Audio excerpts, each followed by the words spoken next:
오늘 하나님께서 우리에게 주신 말씀은 구약 성경 신명기 4장 9절에서 14절의 말씀입니다. 신명기 4장 9절에서 14절의 말씀을 봉독합니다. 오직 너는 스스로 삼가며 내 마음을 힘써 지키라. 그리하여 내가 눈으로 본 그 일을 잊어버리지 말라. 내가 생존하는 날 동안에 그 일들이 내 마음에서 떠나지 않도록 조심하라. 너는 그 일들을 내 아들들과 내 손자들에게 알게 하라.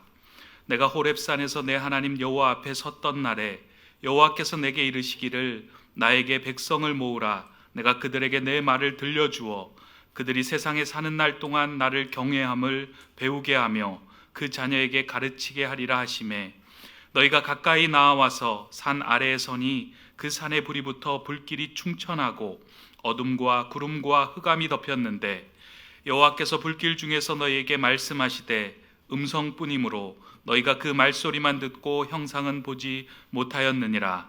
여호와께서 그의 언약을 너희에게 반포하시고 너희에게 지키라 명령하셨으니 곧 십계명이며 두 돌판에 친히 쓰신 것이라. 그때 여호와께서 내게 명령하사 너희에게 규례와 법도를 교훈하게 하셨나니 이는 너희가 거기로 건너가 받을 땅에서 행하게 하려 하심이니라. 아멘. 사람들은 그 시와 때를 맞춰서 이제 말을 해야 됩니다. 언어라고 하는 것은 그 장소와 그 시간에 이렇게 맞춰서 이제 사용을 해야 이제 된다고 보죠. 아무 때나 또 아무 시간이나 자기의 이야기들을 관계없이, 장소와 때와 관계없이 막 할 수 있는 것은 아닙니다. 어떤 이제 어른이 임종을 앞두고 자녀들을 다 이렇게 불러놓고 마지막 말을 한다고 하면은 그건 유언이죠. 그러면 굉장히 중요한 말을 해야 될 것입니다. 그렇게 다 불러놓고 마지막 숨이 넘어갈 때 하는 얘기가 왜 오늘 아침 반찬이 이렇게 짜냐, 너는 옷이 왜 그 모양이냐, 이런 얘기를 할 수는 없습니다. 거기에 맞는 이제 언어를, 말을 이제 해야 되는 거죠. 오늘 이 성경의 본문을 보면은 이 성경 본문의 내용은 이제 모세가 이스라엘 백성들 앞에서 하나님의 말을 대신 전해주는 그런 그 내용인데, 그 장소가 어딘가 하면은 모세는 가나안 땅에 들어가지 못하고 요단강 동편에서 요단강 서편에 펼쳐져 있는 가나안 땅을 눈에 이제 보고서 그것을 들어가지 못하고 이스라엘 백성들을 이제 들여보내는 그 상황에서 이제 마지막으로 이스라엘 백성들에게 하나님의 말씀을 전하고 있습니다. 그러니까 모세가 너희들은 이제 40년 동안 광야에서 고생을 했는데 이제 요단강을 건너서 가나안 땅에 들어갈 때 들어가서 너희들이 이제 이런 일을 해야 한다라고 하는 것을 모세가 유언과 같이 얘기하는 말씀입니다. 그러니까 굉장히 중요하죠. 그러니까 너희 가나안 땅에 들어가서 쌈박질하지 말아라. 아침, 점심, 저녁 꼬박꼬박 잘 챙겨 먹고 건강하게 살아라. 이런 일상적인 얘기를 하는 것이 아니라 가장 중요한 이야기, 이스라엘 자손들에게, 이스라엘 백성들에게 가나안 땅에 들어가서 해야 할 가장 중요한 이야기를 두 가지를 지금 당부하고 있습니다. 오늘 본문 말씀 14절 말씀을 읽어드리겠습니다. 14절 말씀 보면은 그때에 여호와께서 내게 명령하사 너희에게 규례와 법도를 교훈하게 하셨나니 이는 너희가 거기로 건너가 받을 땅에서, 거기로 건너가 받을 땅은 가나안 땅이죠. 그 땅에서 행하게 하려 하심이니라. 하나님이 나에게 말씀하셔서 전하라고 하는 하나님의 말씀, 그 전하는 이유가 뭔가 하면은 너희가 가나안 땅에 가서 행하게 하려 합니다. 너 이제 이 요단강 동편에서 이제 서쪽으로 가서 가나안 땅에서 살아갈 때 너희들이 하나님의 말씀을 지켜라라고 이야기를 하면서 두 가지를 강조합니다. 가장 중요한 얘기겠죠. 모세의 유언이기도 하고 하나님의 당부이기도 하기 때문에 이 두 가지는 가장 중요하다고 여겨지는데, 첫 번째는 하나님을 기억하고 마음이 떠나지 않도록 해라 라고 하는 겁니다. 하나님을 기억해라. 애굽에서 인도해낸 하나님, 40년 동안 광야에서 이끌어주신 하나님을 기억해라. 그리고 그 하나님의 마음에서 너희 마음이 떨어지지 않도록 해라 라고 하는 것이 첫 번째 당부고, 두 번째는, 이게 두 번째가 중요한데, 이 두 번째는 너희 자손들에게 그 사실을 알려라 라고 하는 겁니다. 너희 자손들에게 교육하라. 그게 두 번째입니다. 그 내용이 오늘 본문 9절과 10절의 말씀인데 제가 읽어드리겠습니다. 9절과 10절입니다. 오직 너는 스스로 삼가며 내 마음을 힘써 지키라. 그리하여 내가 눈으로 본 그 일을 잊어버리지 말라. 내가 생존하는 날 동안에 그 일들이 내 마음에서 떠나지 않도록 조심하라. 너는 그 일들을 내 아들들과 내 손자들에게 알게 하라. 내가 호렙산에서 내 하나님 여호와 앞에 섰던 날에 여호와께서 내게 이르시기를 나에게 백성을 모으라. 내가 그들에게 내 말을 들려주어 그들이 세상에 사는 날 동안 나를 경외함을 배우게 하며 그 자녀들에게 가르치게 하리라 하시매. 하나님 그렇게 말씀하셨다라고 이제 모세가 이제 얘기하는 겁니다. 요 9절과 10절이 좀 길지만 이것을 이제 그 요약하면은 아까 제가 말씀드린 두 가지가 됩니다. 너희는 하나님을 기억하고 너희의 마음이 하나님에게서 떠나지 않도록 그렇게 하라. 그 말씀과 또 하나는 자녀들에게, 손주들에게 가르쳐라 라고 하는 이 두 가지를 아주 중요하게 모세가 마지막으로 이야기를 합니다. 왜 하나님은, 그리고 왜 모세는 이스라엘 백성들에게, 자녀들에게와 손자들에게까지 하나님의 말씀을 가르치라고 했을까? 왜 이것이 이렇게 중요할까? 그냥 이 말씀대로 살아라 라고 하는 것도 중요한데 거기에 자녀들에게도 그것을 꼭 가르쳐라, 자녀들뿐만 아니라 손주들에게까지 가르쳐라 라고 왜 말씀을 하셨나? 거기에는 그렇게 말씀대로 살면 복을 받기 때문에 그렇습니다. 하나님 말씀대로 살면은 우리의 자녀들이 복을 받고 그리고 우리의 손주들이 복을 받기 때문에 그런 것이죠. 그래서 하나님은 우리의 자녀들과 우리의 손주들, 우리 대대손손이 하나님께서 주시는 복을 얻으며 살아가기를 바라고 계십니다. 그러면 하나님의 말씀 안에서 살아가는 자들이 받는 복이 무엇이기에 하나님은 그렇게 그 복 주기를 바라고 계실까 하는 겁니다. 하나님은 무슨 복을 주고 싶어 하시는가? 여러분들은 여러분들의 자녀가 무슨 복 받으면 좋으시겠어요? 여러분들의 손주들이 어떤 복을 받으면 좋으시겠습니까? 성적이 좀 좋으면 좋겠죠. 예. 제가 지난 한 주간 이제 설교 준비하면서 하나님이 주시는 복에 대한 생각이 이제 머리에 꽉 차 있죠. 우리 자녀들에게 주는 하나님의 복이 무언가, 이제 그걸 생각하면서 한 주간을 보냈는데, 기독교 어느 그 언론 그 사에서 이제 나온 그 이제 뉴스를 보는데 마음이 그냥 너무 무겁고 좀 상했어요. 이게 무슨 내용인가 하면은 어떤 기독교 그 청소년 선교 단체에서 이제 여름에 캠프를 하는데 여러분 참가비가 85만 원. 2주입니다. 호텔에 모여가지고 재워가면서 이제 캠프를 하는데 무슨 캠프를 하는가 하면은 하루에 2주간 동안 하루에 14시간씩 공부를 시킨답니다. 그 공부는 성경 공부가 아니라 일반 학교 공부인 거예요. 그거를 주관하시는 이제 목사님의 철학은 뭐니 해도 성적이 제일이다. 그 생각을 갖고 교회 다니는 아이들에게 성적을 올려줘야 된다. 그 마음으로 1년에 6차례, 그 선교단체가 1년에 6차례 아이들을 모집을 해서 그렇게 이제 그 캠프를 한답니다. 많이 온답니다. 그 이제 목사님이 언론사에서 이제 인터뷰를 했어요. 물론 모든 얘기를 이제 다 제가 듣거나 이렇게 전하지 못해서 그 본 마음은 잘 모르겠지만 언론사에서 그 얘기한 그 토막만 이렇게 말씀드리면 목사님이 이제 이렇게 얘기하신 거예요.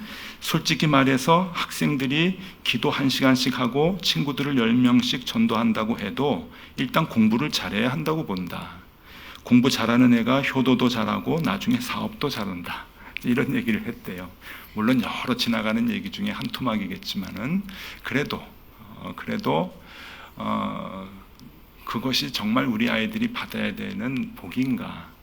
그래서 거기 이제 선생님들, 이제 뭐 목사님 혼자 그걸 주관할 수 없잖아요. 그 선생님들, 스태프들이 있는데 다 스카이 출신들만 뽑아가지고 한답니다. 왜냐하면은 이 공부하는데 동기부여를 해야 되기 때문에, 또 학습 지도도 해야 되기 때문에.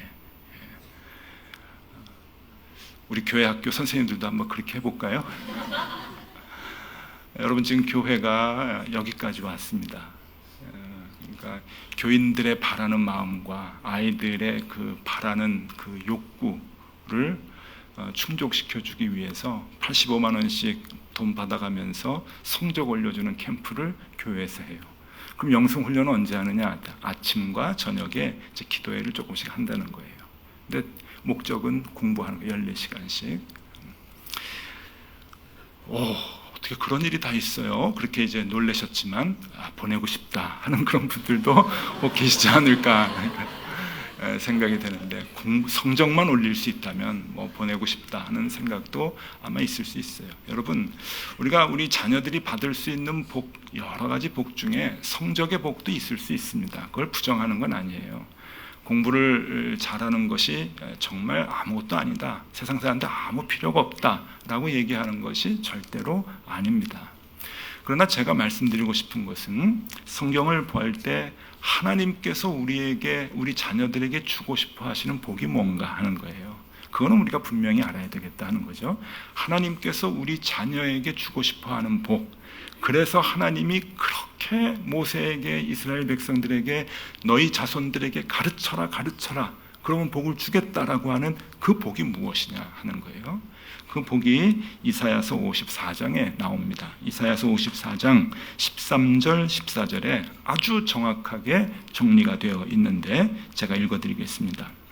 내 모든 자녀는 여호와의 교훈을 받을 것이니 내 자녀에게는 큰 평안이 있을 것이며 너는 공의로 설 것이며 학대가 내게서 멀어질 것인즉 내가 두려워하지 아니할 것이며 공포도 내게 가까이 하지 못할 것이라. 요거예요. 이게 이제 가장 함축적으로 잘 정리된 하나님이 우리 자손들에게 주고자 하는 복입니다. 두 가지로 정리할 수 있는데, 하나는 마음의 평안. 우리 자녀들이 살아가는 동안에 평생 평안한 마음을 갖고 살아갈 수 있도록 하는 거예요. 평안한 마음. 그리고 두 번째는 어떠한 일이 있어도, 크고 작은 고난들이 있을 수 있겠죠. 어떠한 일이 있어도 두려워하지 않는 삶. 그래서 담대하게 그 모든 일들을 극복할 수 있는 삶을 우리 자녀들이 살아가게 하는 거예요. 여러분, 뭘 택하시겠습니까? 성적이 좀 올라가는 복을 얻으시겠습니까? 아니면은 평생 마음의 평안과, 그리고 어떤 일을 만나도 두려워하지 않는 믿음을 갖고 살아가는 자녀의 복, 그거를 바라시겠습니까? 저는 후자입니다. 후자가 더 욕심이 납니다. 하나님께서 주시고자 하는 그 복이 훨씬 더 욕심이 납니다. 우리 아이들이 그렇게 살았으면 좋겠습니다. 근데 하나님이 우리 아이들에게 그 복을 주시겠다고 약속을 하십니다. 그러면 무엇을 가르칠 때 우리 아이들이 그 복을 얻을 수 있게 되는가 하는 겁니다. 무엇을 가르칠 때 우리 아이들이 그렇게 당당한 아이들로 살아갈 수 있을까? 마음의 평안을 잃지 않고 어떠한 어려움이 와도 그까짓 것 담대한 마음으로 극복할 수 있는 그 마음을 갖고 살아갈 수 있을까? 두려운 마음을 떨치고 살아갈 수 있을까? 욕심나지 않습니까? 여러분, 그것은 오늘 정답을 먼저 말씀드리겠는데, 수박입니다. 수박.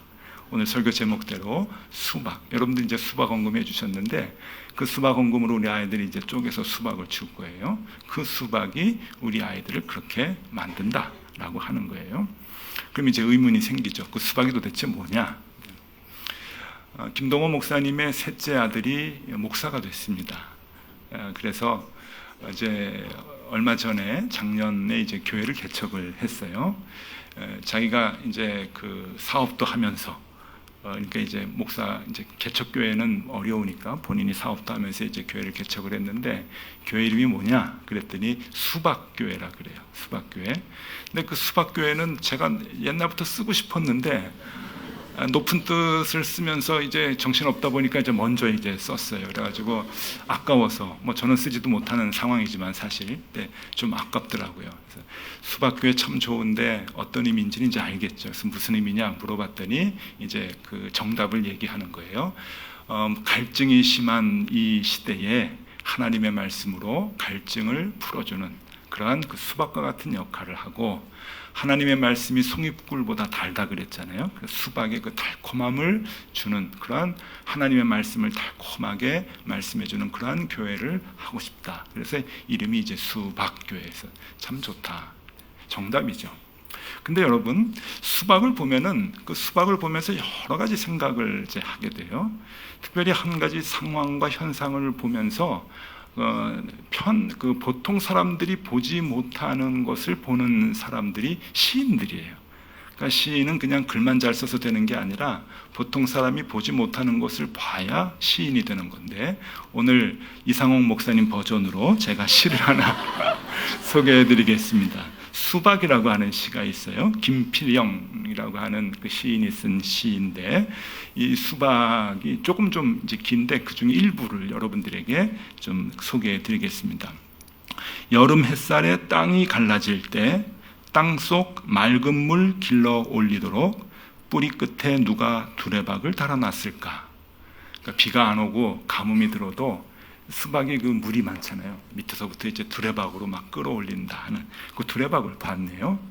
그 다음에 몸속 하얀 씨 까맣게 여물어 갈 때 간지러워 웃다 보니 점점 뚱뚱해졌지요. 참 재밌는 표현이에요. 이렇게 수박이 동그란 게 이제 참 귀여운데, 이 몸속에 있는 그 씨앗이 까맣게 되는 동안에 이제 수박이 간지러웠다. 이제 그런 표현을 씁니다. 몇 번이나 장대비가 쏟아질 때 빗물 하나 들어오지 않는 초록 줄무늬 옷이 얼마나 고마운지 모릅니다. 그렇죠?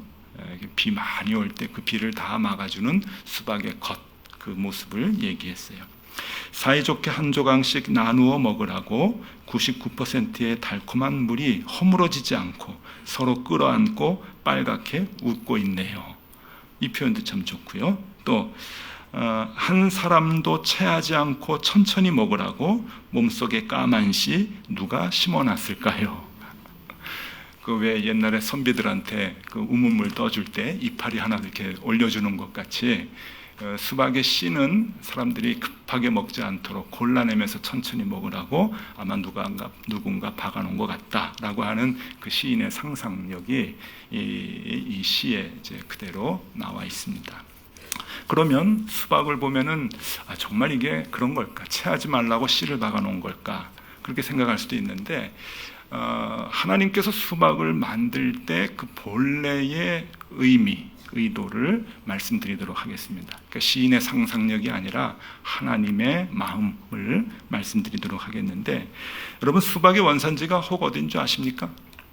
아프리카입니다. 아프리카의 사막 지역입니다. 칼라하리라고 하는 사막인데, 이 칼라하리라고 하는 사막은 아프리카 남부 지역에 보츠나와와 나미비아에 거쳐서 있는 큰 사막인데, 연세 드신 분들 옛날 영화 중에 부시맨 영화를 보셨을 텐데, 그 부시맨이 사는 곳이 이 칼라하리 사막입니다. 그래서 하늘에서 떨어진 코카콜라 병 보고 이제 막 놀라고 이제 그랬던 장면이 생각이 나는데, 그 사막 지역, 그런 사막이에요. 그러니까 이 칼라하리 사막은 사하라 사막 같이 모래 사막이 아니고 이 돌산들이 있고 돌짝밭이 있는 이 건조한 지형을 이제 하는데, 여기 이제 지형이 이제 평지가 아니고 이렇게 산악 지역도 있고 경사 가지고 있는데, 거기에서 이제 이 수박이 있는 거예요.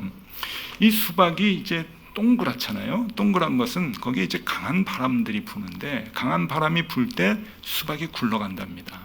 굴러가서 뾰족뾰족한 그 돌이나 바위들을 만나서 탁 깨진다는 거예요. 그러면서 번식을 하는 거죠.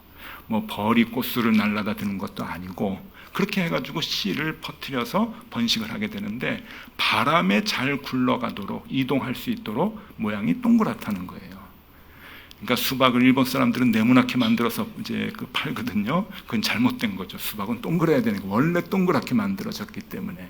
왜냐하면은 그래야 수박이기 때문에 그런 거예요. 그 다음에 달아요. 수박이 굉장히 달아요. 당도가 높다는 것은 점도가 또 높아요. 이렇게 끈적끈적하죠. 그래서 수박 먹다가 씨가 얼굴에 한두 번쯤 얼굴 붙은 그 경험이 한두 번쯤 없는 분이 없으실 텐데, 수박 먹다 보면 여기 이렇게 붙어가지고 안 떨어지죠. 그게 이제 점도가 높은 거고 당도가 높아서 그런 거예요. 근데 거기 이유가 있답니다. 바람이 심한 곳이기 때문에 이 탁 깨져가지고 씨가 돌이나 이 바위에 붙었을 때 바람 때문에 떨어지지 않도록 점도를 높게 만들었대요. 그래서 딱 붙어가지고 안 떨어지는 거예요. 그리고 수박은 물이 많잖아요. 수박이 물이 많은 이유는 사막 지역에서 그 씨가 뿌리를 내리고 살아갈 수 있도록 초기 수분을 공급하는 거예요. 그러니까 그런 의미가 이제 있는 거죠. 그러니까 이 수박 하나를 보면은 어마어마한 하나님의 그 섬세한 사랑이 느껴집니다. 그 사막 지역에서도 살아갈 수 있도록 하나님께서 둥글게 만드셨고, 달게 만들어서 점도를 높이셨고, 그리고 초기 수분을 공급할 수 있도록 그렇게 이제 만드신 거예요. 어떤 사람들은 사막에서 사람들이 물이 없어가지고 수박을 구해가지고 마실 수 있도록 그렇게 이제 만드셨다, 그렇게 얘기도 하는데, 그것도 뭐 일리가 있는데, 수박 자체로 보면은 여러분, 수박이 살아갈 수 있도록 하나님이 만드신 거죠. 그러면 세 가지 특징이 나옵니다. 하나님이 바람으로 굴러가도록, 잘 굴러가도록 한다 하는 것은 인도하심을 얘기하는 거예요. 그리고 붙어서 바람에 씨앗이 날아가지 않도록 살 수 있도록 하는 것은 지켜주시는 거죠. 어떤 바람에도 씨앗이 떨어지지 않도록 하나님이 점도를 높여주셔가지고 붙어있게 하는 것은 지켜주심을 얘기하는 거고, 그리고 그 씨앗이 뿌리를 내려서 살아갈 수 있도록 초기 수분을 공급하는 것은 하나님이 먹이심을 의미하는 거죠. 먹이시고 자라게 하신다. 이 세 가지입니다. 인도하신다, 그리고 지키신다, 그리고 먹이신다. 뭡니까? 이게 목자죠, 목자. 그래서 하나님은 우리의 목자이시고 여호와는 나의 목자시니 내게 부족함이 없으리로다. 요한복음 10장에서도 주님께서 나는 선한 목자라, 그렇게 목자로 우리에게 다가오시는 거예요. 그 목자의 의미는 뭡니까? 이 수박과 같은 거예요. 여러분, 인도하신다, 보호하신다, 그리고 먹여주신다. 우리가 이제 수박 언금을 했어요. 그래가지고 아이한테 수박을 주는데, 여러분 왜 수박이라고 그랬는지 아세요? 여름철이니까 그냥 수박이 있건 해가지고 수박을 한 거 아닙니다. 메론도 붙일 수 있어요. 뭐 메론 헌금, 참외 헌금, 복숭아 헌금 다 할 수 있는데 왜 수박 헌금이냐? 이 의미가 있어요. 이 의미가, 우리가 그 수박에 담겨져 있는 하나님의 사랑을 같은 마음으로 아이들에게 먹이고 싶어요. 먹이고 싶어요. 하나님이 우리 아이들을 인도하신다. 하나님이 우리 아이들을 지켜주신다. 어떤 바람이 불어도 떨어지지 않도록 지켜주신다. 그리고 하나님이 우리 아이들을 먹여주시고 자라나게 해주신다 라고 하는 그 말씀을 우리 아이들에게 전하면, 우리 아이들은 어떻게 살아가느냐? 평생 평안의 마음을 갖고 어떠한 어려움이 와도 흔들리지 않은 담대한 마음으로 자신만만하게 살아갈 수가 있겠다라고 하는 것이죠. 이게 어떻게 성적 조금 올라가는 거하고 비교를 합니까, 여러분? 여러분, 이런 데 욕심을 내셔야죠.